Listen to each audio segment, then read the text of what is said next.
Video shoot round 2. Doing this for the second week as well. We're going to look at our top 10 ranks at each of the 3 big fantasy positions. You've got them here in front of you. You've also got the comments below where we're going to do our weekly fantasy advice. So hit us with a comment between now or starting at 10 a.m. Eastern on Sunday morning. We'll try to get your last minute advice or lineup questions answered. But right now, what we want to do is try and answer a few of those questions ahead of time. We'll do that with the ranks, and we'll do that with just a quick breakdown of some of the key highlights of those ranks. So I want to start with my number 1 quarterback this week. Someone we don't always see here. He's been a top 5, certainly top 10 guy all year, but we're putting Eli Manning in at number 1 this week. That's because of his matchup. Now, he is coming off a nice game and a nice set of games, but really it's all about the Washington defense that he plays. They're giving up 23.3 fantasy points per game to opposing quarterbacks. That's good for 4th most in the league. And when you've got one of your top quarterbacks playing against that defense, it's logical to have him up there wearing the number 1 crown. So that's where we've got Eli this week. He's also getting Hakeem Nicks back, I think, as a weapon. We'll wait for game time to be sure of that. But he's getting Nicks back should give him another option to pass to, and should also take some of the pressure off Victor Cruz. So that should mean good things all around for the passing game. That and Ahmad Bradshaw going down with an injury, likely to miss this game, means that maybe he's going to end up passing the ball a little bit more, and that's why we really want to be a part of the Eli Manning show this week. Moving on, we've got a couple rookies here, and we've got a rookie sleeper as well, but the one I want to highlight is number 7 on your list, Andrew Luck.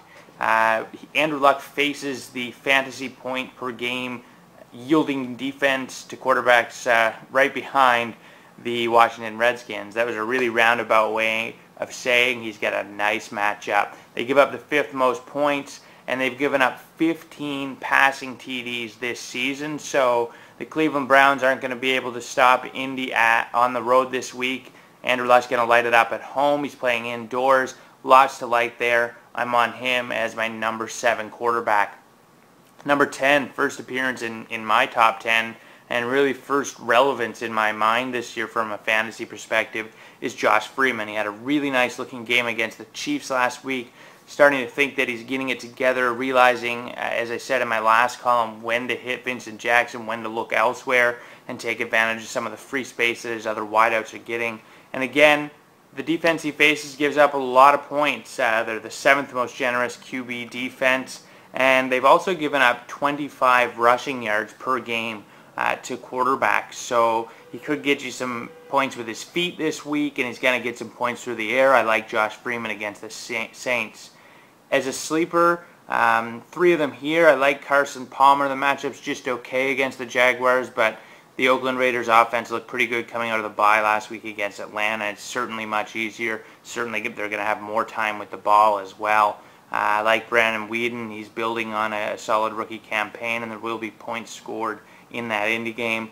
But I want to highlight Ryan Fitzpatrick. Again, speaking of those matchups, he's got the defense with the 3rd most fantasy points per game yielded. So we've got our 3, 4, and 5 here highlighted in our video. And they're giving up 292.3 passing yards per game. There's going to be points in that game as well. I don't know if Buffalo leads or if they trail, but they're going to have to throw the ball pretty consistently. They're not going to turn to the run to salt the game away, I promise you that. So Fitzpatrick's going to get some action against a leaky passing defense, and you want to be a part of that if you can. Looking at the running backs, again, Arian Foster is always in my top 1, 2, or 3. This week he's number 1. It's because Baltimore can't stop the run. They lose Ray Lewis, who is a run stuffer, whether you think he's getting a little older or not. And he's a defensive motivator, and they won't have either of those things on the field this week. They've also got Haloti Ngata, who may or may not play, but certainly will be hobbled this week. He's another big run stuffer for them. So they're going to have even more problems than they already have stopping the run. They go on the road this week. I like the Texans to win this game, and I like Foster to keep doing his work. Doug Martin, speaking twice now against that Saints game, their run defense isn't very good either. They're giving up 5 yards a carry, 5.0, 172 yards per game to opposing rushers. Got to be a part of that. Doug Martin hasn't had his monster sort of signature game yet. Maybe this is a week. let's put him in our lineup, see what happens. Then we've got Chris Johnson coming off a pretty good week. He didn't score a touchdown, but he had 110 or so total yards against the Steelers defense on Thursday night. This week he gets a juicy matchup against Buffalo. He's got 10 days rest. He's starting to get it going, and I think you want to be a part of Chris Johnson. Maybe not every week, but when the matchups dictate it like they do this week, you want to be in on that. So I'm pushing my chips in there as well. At sleepers, I mean, he's not a sleeper anymore, but he's a guy you weren't starting last week. You want to be starting Felix Jones with DeMarco Murray out. And you want to think about Andre Brown. There's a nice injury situation taking place in New York if you're starving for a running back. Ahmad Bradshaw going to miss the game. Let's get Brown in there. Remember what he did last time, that he had a full share of the workload. Put up some big numbers early in the season. He's coming off a concussion himself, but should be ready to go. And want to make sure that we're involved with that volume for the Giants. Speaking of them, our top receiver is a New York Giant this week. It's Victor Cruz. Got a great matchup. The Redskins give up the second most fantasy points a game to opposing wide receivers. Nix is going to be there, and he's actually going to take some attention away from Victor Cruz, which should help free him up a little bit. And not only do they give up the second most fantasy points a game, but the numbers have been consistent throughout the season. And in their last 3 games, are still giving up 45.8 points a game to wide receivers. So let's be a part of that. Let's pick the #1 guy in New York, roll up Victor Cruz. Larry Fitzgerald, speaking of #1 receivers, I don't like John Skelton. I don't like Arizona's chances of winning the game with him playing, but I do like that he tends to lock in on Larry Fitzgerald. He gets a little bit of tunnel vision, and that's going to work out just fine for Fitz. It's going to work out just fine for his fantasy owners, and frankly, it's probably not a bad strategy either for Skelton and the Cardinals. Last guy in the top 10 is Reggie Wayne. We mentioned the good matchup for Andrew Luck, and as he goes, Reggie Wayne goes because he's his #1 guy. Now, he is going to draw a bit of Joe Hayden probably this week, but I don't think that stops Luck from looking his way, and he's going to pick up chunks of yards. So let's get Wayne in the lineups. A couple of sleepers for you, young guys, rookies. I got Kendall Wright, who has a really nice yards per catch average. He put up some good-looking numbers late in the game against the Steelers last week, and he's becoming somebody that Hasselbeck trusts. So going into Buffalo this week with a nice matchup for both quarterback and receiver, let's get Kendall Wright in our lineups, and Kenny Britt too if you've got him. Hopefully fix some of those drops. Let's start them both.